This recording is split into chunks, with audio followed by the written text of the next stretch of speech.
I want to start out with a little story I got from our friend of Iowa Golf, Dave Brostrom over here, that he put in his letter of recommendation for Curt. I'm going to kind of quote his little paragraph here. He says, "Through a personal relationship with the current Wake Forest head coach, Jerry Haas, I had the fortune to spend some time with Wake Forest legendary coach Jesse Haddock. I asked Coach Haddock if he remembered a kid from Iowa named Curt Schnell. Haddock smiled and said, 'Oh yeah.' The kid was incredibly impatient. He walks on at Wake Forest and expects to qualify and start for the team immediately. Don't get me wrong, the kid could play. He would have been a really good player at Wake Forest, but boy, was he an impatient kid. Just couldn't wait a year to play." So, now part of the reason for that, not impatience, but to make that team, Curtis Strange had just left. And I know that's why Curt went there. He wanted to be the next Curtis Strange. They also had Robert Wren on their team at that time, who was a PGA Tour player, and I think he won a tournament or two along the way. They had a fellow named Gary Hallberg, who was probably the best player at that time in amateur golf, and he had 3 PGA Tour victories and won $5.5 million. And then a guy named Scott Hoke on that team, 11 PGA Tour victories, and he's won $22.5 million playing golf. So it wasn't an easy starting lineup to crack. But that impatient kid has done pretty well in his golf through the years since then, and I want to talk a little bit about that. The first thing that I think of, or I thought of when I first found out who Curt Schnell was his swing. What a swing. There's two, I guess I played a lot of Iowa tournaments since the 60s, amateur and pro, and there was always 2 guys when I went to the range that I wanted to watch hit some balls. The first one was Joe Brown, and the second one was Curt Schnell. What a swing to watch. And about 15 years ago, we had a seminar, PGA seminar, Bob Rotella came to it. And he gave us a talk, and I was fortunate to sit at a table and have lunch with him. And we were just talking about guys and about different golfers and stuff. And we got talking about Curt, because Curt, smart guy that he was, had been to see Bob a few times. You all know who Bob Rotella is, a great golf psychologist. But Bob also is a very good player. He was a very good amateur golfer in his day in Virginia. Very good. And we got talking, he still looked at us all, and he said, "Yeah, I remember working with Curt, but you know something? I don't think, I've been walking the practice tees for the PGA Tour since 1969 or whatever it was. So I don't think I've ever enjoyed watching anybody hit balls more than Curt Schnell." That's an honest deal, that's what he said. And so that swing was awful good, and of course, that swing also took him to some great accomplishments as a professional golfer, as a player. Started out, you read it up here, but I got to go over it again.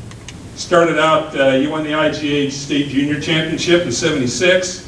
In 1981, Waterloo Open champion, beating Homero Blancas and John Jacobs in the last group, who were Top Shot Tour players. 3-time Iowa Open champion, 2-time Iowa PGA Section champion, 2-time Nebraska PGA Player of the Year, 3-time Iowa PGA Player of the Year, 2-time Iowa PGA Senior Player of the Year. Excuse me. Has qualified and played in 14 National Club Pro Championships, 2 PGA Championships, and 1 U.S. Senior Open. And in 2004, and I think this is a special victory, he won the 2004 Northern Region PGA Club Professional Championship. The field was made up of the top club pros from 12 states throughout the Midwest. And on a sunny day in 1990, maybe it wasn't sunny, in 1994, he just went out for a friendly game of golf at Davenport Country Club and shot 50. So not too bad. When you played Davenport, you know that's awful good. But to me, that's just part of this guy's career in golf. He's done it all. He's been an assistant professional, a teaching professional, a head professional and director of golf. And now he's a golf course owner and operator at Okoboji View Golf Course with his brother Steve. But his passion, I believe, I could be wrong, but I think his passion in golf has always been teaching the game. And his belief that he wants to help people have fun at the game. And I know he's given hundreds, probably thousands of lessons. But I always think that that's been his passion, what he's wanted to do more than anything else through his years, through all these jobs. And I want to, again, read a quote from one of our gentlemen that wrote a letter of recommendation, Gary Bothman. He's president and CEO of the Back Tee Sports, which is a company that Curt's worked for 27 years doing corporate golf instruction schools, and he's worked with Gary through all these years. And here was what he talked about Curt's teaching. He said, Curt has a unique ability to quickly make a positive impact on a player's game, not only through his extensive knowledge of the golf swing, but also by incorporating significant input from the player, which in my experience helps the student own the changes that Curt is suggesting. I have personally been a student of Curt's and can attest to his gentle and effective approach to helping us all enjoy the game more thoroughly. That's pretty well said. And through his teaching prowess, he has twice been named Iowa PGA Teacher of the Year, and also twice named Nebraska Teacher of the Year. And because of his prowess, but more because of his passion for helping people with golf, Curt served on the original steering committee to have golf become the 16th sport for the Special Olympics. Now, to sum up Curt's career as a PGA club professional, again, I had these letters in and they're so good, but I thought it would be important for me to share some thoughts from the people who he has worked for and worked with in his career in golf. First quote is from Dick Hawes, who's an Okoboji Butte Golf Course member, and Dick said this: I have been around golf all my life and can honestly say Curt, more than any other professional I have met, represents what my father taught me about the game we all love. He is an excellent teacher of the game with great patience. He greets everyone each day in the golf shop in a pleasant manner that makes each golfer feel welcome and important. Mike Humes from a member of his at Crow Valley, where Curt was there for, I believe, 7 years. Mike says, in my 40 years of playing golf, I have never met a person who exemplifies the integrity of the great game more than Curt. We have all been asked to fill in our dream foursome. Mine, without question, would include Curt. And finally, Joe Kehoe, IGA Foundation president, and also one of Curt's members at Crow Valley. He says, Curt was and remains a true friend of golf. Curt has had an impact on golf in Iowa in almost every way you can. Player, amateur and professional, teacher, mentor, and club professional. I am happy and proud to call him a friend. If anyone belongs in the Iowa Golf Hall of Fame, it certainly is Curt. Now I was going to end my little talk here with that, but I don't know how many of you saw this morning's article in the Des Moines Register that Rick Brown wrote about Curt. But I loved what he said, and I'll finish with that. Of all the golfers I've chased around this state the last 3 decades, Curt is at the front of the line when it comes to gentlemen. And tonight, a nice guy will finish first. So it's my pleasure to introduce the Iowa Golf Hall of Fame a great gentleman and a pro's pro, Curt Schnell. First of all, I want to thank the Iowa PGA. I'm a little hoarse and a little nervous, but a little hoarse. I want to thank the Iowa PGA and the Iowa Golf Association, the committees, in electing me to the Hall of Fame. It's a real treat. Honestly, it wasn't anything I thought of throughout my career going on. And then my good friend Ken Shaw a few years ago won it, and I thought, how neat would that be? And so I thank you. It's very humbling, all the hard work put in, and it's come together, and again, thank you. I want to congratulate Brad. During the winter months, both my children live in Phoenix, and my wife and I have been here. We're fortunate enough to get away to Phoenix in the winter for 4 or 5 months. And because I am impatient, and we'll talk about that, Coach Haddock was exactly right, I get itchy down there. So I I'm a rules official on a mini tour down there called the All-American Gateway Pro Tour. And I am not even close to the level Brad is, but it keeps me on top of the rules and I really enjoy it. But until you've been a rules official and somebody that doesn't know the rules, that makes me a little nervous right out of the get-go, as well as Brad. But their job is incredible. You show up when it's dark and you go home when it's dark, because you're setting up the golf course before everybody gets there, you're leaving after everybody leaves. And a good day, you have a good day when nobody notices you. And I just can't commend Brad Gregory enough for that job. That is not an easy job. So congratulations to you, Brad. And one other Brad Gregory story, just we were kind of reminiscing a little bit tonight. I was fortunate enough to win my first professional tournament, was the Waterloo Open, 1981, when Brad happened to start with Ed at Red Carpet Club, and Jerry kind of stole my thunder there a little bit, but the last round I paired with Homero Blancas and John Jacobs, and Michelob sponsored the event back then, as Brad was talking about, and obviously I'm a little anxious about that pairing and looking forward to it. And these two guys come up, and I said, "Hi, Mr. Blancas, nice to meet you." And I'll never forget, he looked me right in the eyes, he says, "You call me Homer." And we just hit it off the rest of the day. Those two had a 12-pack of Michelob each, all the way around. And it's a true story, I'm not kidding. Here I am just shaking in my boots, and those two are, it's like a party to them. And so anyway, I've got great memories of the Red Carpet Club and my time with Homer and John Jacobs. But anyway, just to go back just a little bit, I was very fortunate. I fell in love with this game early, and I owe that to my folks. My mom and dad, Irv and Pat Schnell, are here tonight. At the age of 4, Dad would take me out on the golf course, a little 9-hole golf course outside of Milford called Woodland Hills, 9-hole public golf course.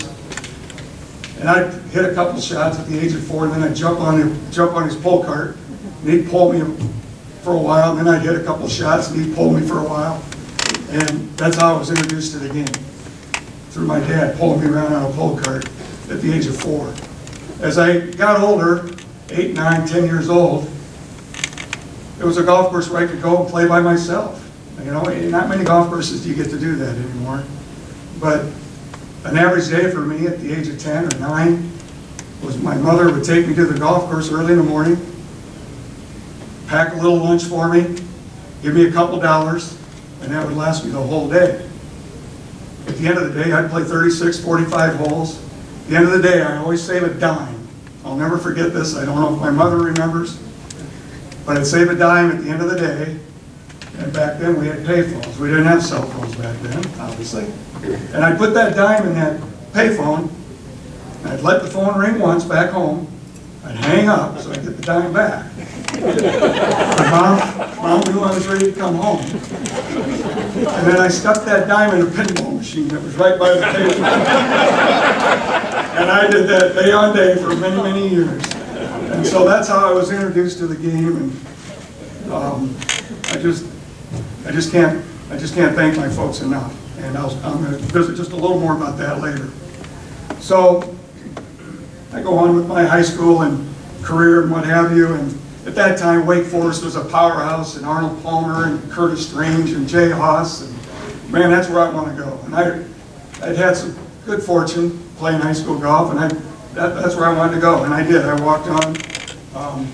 At that time, it was, well, still is, a small private Baptist school of 3,000 students, and it was $12,000 a year, which, boy, that sounds good right now, but back then it was a lot of money. And I got a little room and board. But I was there for a year, and I'll never forget this. One of the first rounds of golf I played with some of my teammates, I got paired with Gary Hallberg. And one of the treats that we got to do about once a month is go down to Pinehurst and play. It was about an hour drive to Pinehurst. And if you have not played Pinehurst number 2, it may be a little harder to appreciate, but the 5th hole and the 6th hole it's a long par 4 and a long par 3 back to back. And Gary Hallberg, and this is a true story, back to back on 5 and 6 hit 1 irons like this far from the hole. And I remember thinking, what the heck am I doing here? I mean, it was the most impressive thing I have ever seen. Back-to-back one-irons. Of course, for you youngsters here, you guys don't know what a one-iron is, but that was the club back then. And I just remember thinking, what am I doing here at that time? And I made a choice. I had to make a choice. Like, I either got to get better or I'm going to hang it up. And fortunately for me, I kept grinding. The story with Coach Haddock is a true story. But I'm going to add a little bit part that he left out with Mr. Brostrom. The fact that he'd have qualifying for every event, and 3 times I won the qualifying, but he didn't take me. Okay, so yeah, I was at the age of 18, 19 years old. I was a little impatient. And being a small private Baptist school at $12,000 a year, I thought, I can't afford this. And so I did go back for my second year, and I sat down with Coach Haddock, who, by the way, is a left-handed 17 handicapper. I mean, and Coach Haddock told you right away, he says, if you're good enough to play for Wake Forest, you're good enough to help each other. And I did get some help from Gary Hallberg, and not so much Scott Hope. Not the nicest guy in the world, and just kind of leave it at that. But with Gary Hallberg and a fellow PGA professional, Dan Tisvanis from Binghamton, New York. And they helped me, and we grew a little bit. But one of the stories, and I know revenge is not good, but I sat down with Coach Haddock, and I said, Coach, is it going to be different? If I qualify, am I going to get to play? And he said, Curt, he says, I can't make any promises. I would like to say yes, but I can't make any promises. And I never forget, I said, Coach, I'm really sorry, I can't afford to be here, but I'm not going to get a chance to play. And so I decided to leave school. And this was in early September, so on my way home, I hurried up. I'm thinking I could still get in the Iowa Open. This was 1978. And so on my way back, I entered the Iowa Open. It was at Fort Dodge Country Club. And I was fortunate enough to beat Maurice Bembridge in a playoff as an amateur. And this is the revenge part. The next day I cut the article out of the Des Moines Register and I sent it to Coach Haddock. And I just put no experience, and that's all I put was down there. But, now Coach Haddock was known for his working with the mental side of the game and what have you. But so to this point now, after my sophomore year, or going into my sophomore year, I have not had any formal golf instruction. There were no golf pros in Okoboji. I thought I was going to get something at Wake Forest. But, you know, it's interesting how things work out. My good friend Dan Tisvanis, who I talked about, he flunked out at Wake Forest. Wake Forest is a good academic school. And he went to Brevard Junior College down in Cocoa Beach, Florida. And Dan had heard that I wasn't going back to Wake Forest, so he called me. He said, Curt, come on down to Brevard. Our coach down here is Dr. Jim Suddy, who some of you may know, one of the finest teachers in the country. And, of course, at that time, I don't know that, but so he says, you come on down, you're eligible right away. You're not going to have to sit out for a year, and off we go. So I did. I went down there and started in the spring in January, and it just immediately hit it off. I mean, first thing Coach Suddy did was he took a look at that grip and just shook his head.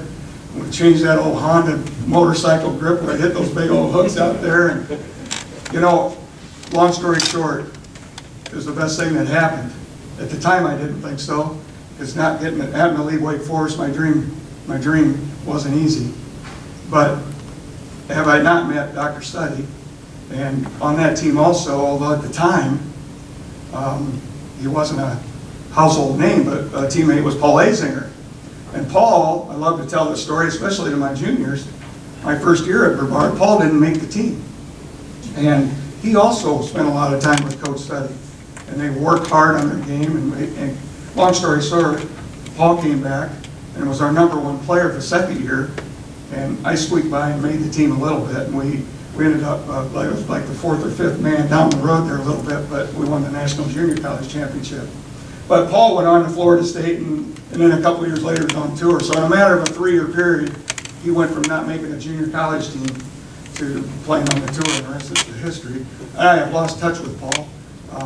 When I left school there, you know, I mean, he didn't think I was going to turn out too much, and I didn't think Paul's going to turn out too much, you know. So we kind of lost touch. But anyway, I do remember Paul's tenacity. We played a lot together, and boy, he had no fear and a great short game. But I could never figure out why Coach didn't change his grip, but he decided to change my grip. So that was kind of a turning point as an amateur. And then I turned pro in 1981. Played the Space Coast Tour. I'm sure Gene Elliott remembers the Space Coast Tour. And, you know, J.C. Goosey ran that tour and had limited success. I thought I was really going to do all right, but I missed the cut in my first 5 events. And that 6th event, I finally made a check. $5.37.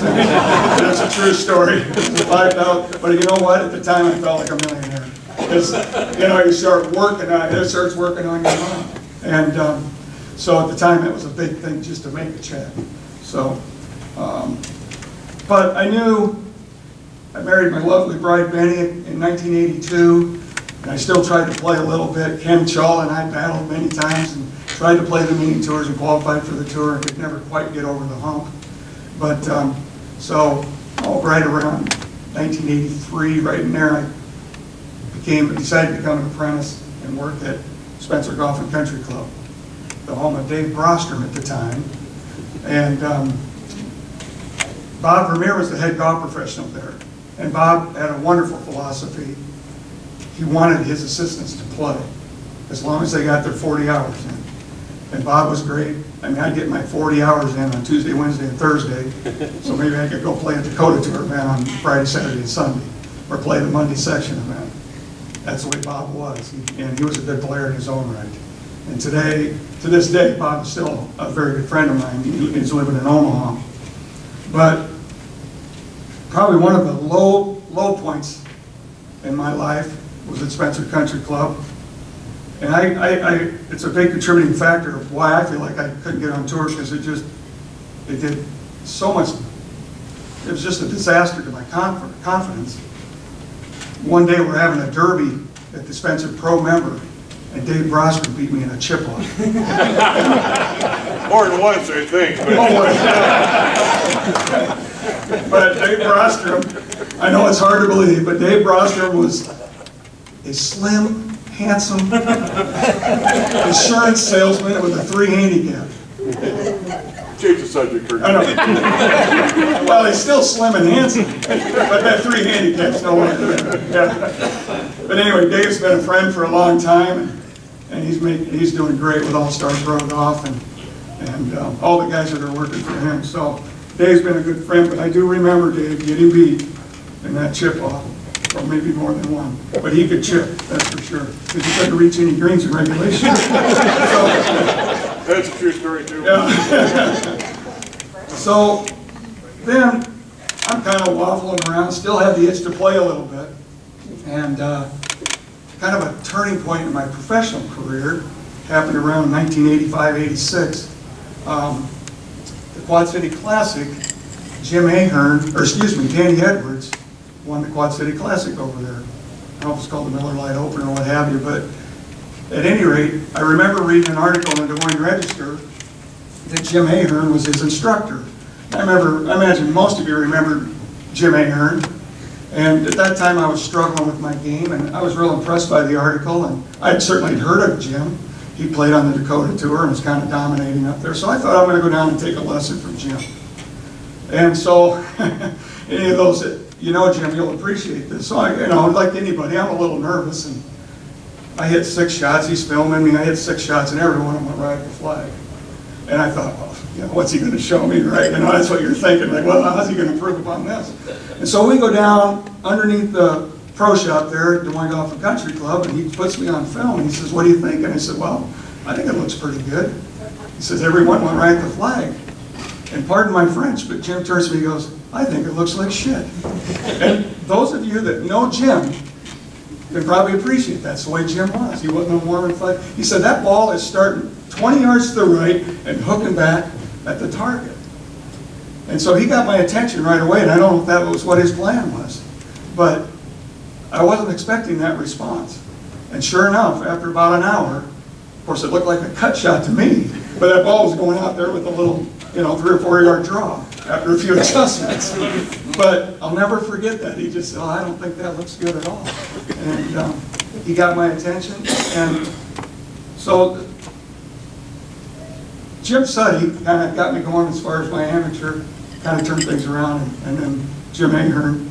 And develop a relationship with Jim Ahern is how I got involved. He and Danny Edwards started a company called Executive Golf Outings at the time. Now it's called Back to Sports. But Danny and he started, it's a corporate golf school where we go in and do a 3 or 4 day golf school. We do instruction in the morning, play golf with them in the afternoon, and have dinner and cocktails like we are tonight. And Ford, like for example, Ford Motor Company was our biggest client, and Ford would run a contest amongst their dealers. And Ken's done some events with us and what have you. And it's just a lot of fun. You get to play golf with some really neat people, some CEOs, and I've gotten to meet some wonderful people through doing those golf schools. And so through meeting Mr. Ahern, that helped me meet J.D. Turner, who I know most of you know, Mr. Turner. And J.D. in 1988 asked me to come and teach for him at the Moines Golf and Country Club after Jim Ahern left. Jim got involved with the executive golf outings, and that was his full-time job, and so J.D. needed an instructor. And if anybody knows J.D., I talked to him a couple of days ago, and I asked him what he's up to, and he says, I'm working on my latest scam. You know, J.D., he's always working, he's always got some idea going. One day he showed me a whole list of a legal pad full of different ideas he had. One of the ideas was he was going to call them country ranges, country driving ranges. You know, we have all these 9-hole golf courses out in the middle of nowhere. And he was going to strategically place a driving range where 3 or 4 of these 9-hole golf courses could have a driving range to come to. He had it all figured out. That was J.D. He was always scamming, trying to come up with a different idea. And J.D. had some scams, and all the events I did with him, J.D. definitely was the leading money winner in all the golf schools we did, and this and that. But what a brilliant man. And I learned more. I think that's where I really developed the passion for teaching and spending a lot of hours with J.D. Because during my time there, my wife Benny and my kids, well, Jamie wasn't quite born yet, but I commuted back and forth from the Quad Cities. My wife had a beautiful job, a great job in the Quad Cities. We liked it there. So I'd play the Monday section event, drive to Des Moines, and I had some members at Des Moines Golf and Country Club that would put me up, and I would teach there Monday through Friday and go home Friday night. And during that time, Mr. Jack Webb was a teacher there also. And Webb, you remember, every day we'd have a piece of pie and ice cream, wouldn't we? Des Moines Golf and Country Club, that's right. We'd meet, we'd schedule our lessons, so we had lunch together every day, and they had fresh homemade pie. And every day, Jack and I enjoyed a few laughs and a piece of pie. But so special thanks to J.D. Turner in helping me develop a passion, I think, for teaching, and Mr. Ahern too. From there, I went on to Glynns Creek and taught at Glynns Creek, a public facility for the first time. As a teacher in the game, not a bad deal. Public teaching, you got a big market to draw from. I was so busy at Glynns Creek, and I really appreciated my time with John Valier, who's still the director of golf there. John's a good friend and a good guy. And then from there, in 2003, I went to Crow Valley, or I went to Oak Hills Country Club, back with Bob Vermeer at Oak Hills Country Club in Omaha, and in 2003, Crow Valley. And there's too many stories to tell about Crow Valley. We won't get into that tonight. But there's Gene Elliott, who grew up there. Crow Valley's a special place, and still the first and only place where the only pro to be fired at Crow Valley was Butch Harmon, and, which was a little troublemaker at that time. The only guy that played in Pro Junior up in Dubuque.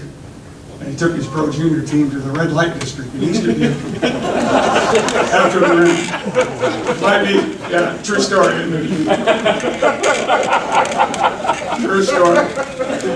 Mr. Glenn Elliott, Gene's dad, as he was coming home, still, like Gene said, I think my dad's still mad to this day. So that's Crow Valley, and in Butch's defense, Butch is still married to the gal that worked for him in the pro shop. Okay, so it ended up being a very loving relationship, but you know, that was Butch back then. But anyway, so it's been good to get to know Butch in my time at Crow Valley. So in 2005, the golf course I grew up on up in Okoboji, started working there when I was 13 years old, Okoboji View Golf Course. The owner there called me up out of the blue and said, "I'm ready to retire. Would you be interested in buying?" And, you know, we didn't have much money, and my brothers and I, we didn't have a whole lot of money to put together, but through the help of the bank, and money was a little looser back then, I don't think we'd be able to put that deal together today, but we managed to get the deal done. And so up there with my brother Steve, and he was a golf course superintendent, and my brother Dan, who is a superintendent at another golf course. But so now my career's taken a full 180. I'm mowing fairways, mowing greens, fixing breakfast sandwiches, cleaning carts, cleaning bathrooms. Although I cleaned a bathroom once. And now my lovely wife Benny cleans the bathrooms. But just a quick side note, men, and this is why I only cleaned it once. Please do not put your tobacco or gum in a urinal. Okay? Believe it or not, you clean that by hand. And so the first time I had to do it, I gagged and I was done. Okay, so a little public. Next time you're thinking about putting your spit in there, please don't.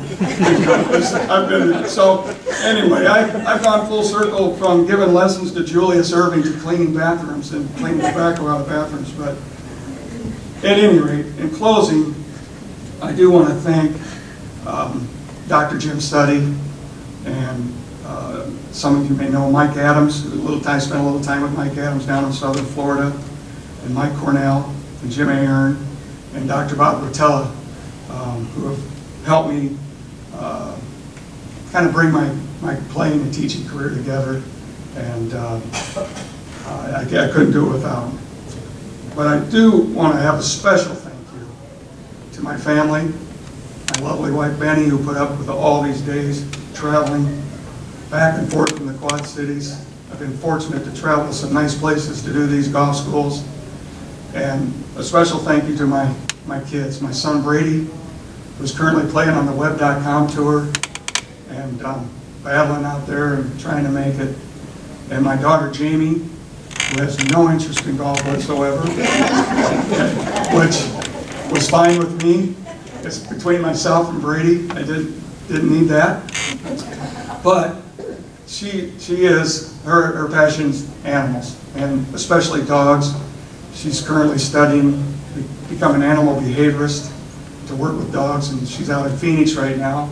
She just got done doing an internship and worked a little bit at a facility called Best Friends in southern Utah. To give you an example of the kind of work she's doing in southern Utah, if you remember that scandal a few years ago with Michael Vick's dogs, Jamie's had the pleasure of working with a couple of Michael Vick's dogs. His best friends took 21 of the dogs, and Jamie tells me that most of them have been adopted, but there's 3 or 4 of them that'll never be able to be rehabilitated. So my daughter's doing some special work, and I love you, honey, and keep up the good work. And Benny, none of this would have been possible without you. She's a tough gal. If anybody knows Benny, she could put up with it. Not many people could do with all the time I was away. And here I am running back and forth from Des Moines Golf and Country Club, and she's got a full-time job as an executive secretary for a New York Stock Exchange company, Lee Enterprises, and she's the secretary to the chairman of the company. And she's got a 5-year-old and a 2-year-old, and here I am over at Des Moines Golf, and working on my game and teaching and going out to Jimmy's American Cafe every night and having dinner or something. She's back there working her tail off. So thank you, Bonnie. And Bonnie? No. Anyway, so I'm going to finish with this. I know I said that 2 seconds ago, but I got sidetracked. what a game this game of golf has given us. I have been so blessed, and not until I was elected did I have a chance to really reflect on what this game has done for me. And I've gotten to caddy for my son anywhere from Lima, Peru to Vancouver, British Columbia, Vancouver. I've gotten to take my daughter to Pebble Beach. I've taken some members to a Ryder Cup in the K Club in Ireland. My wife Benny and I took 10 Pro Valley couples over to Scotland for a week, and I've gotten to have dinner with guys like Newt Gingrich, play golf with Roger Penske, and give a sand lesson to Julius Erving, who, by the way, has got the most massive hands you'll ever want to see. They're just huge. I'll never forget how they. But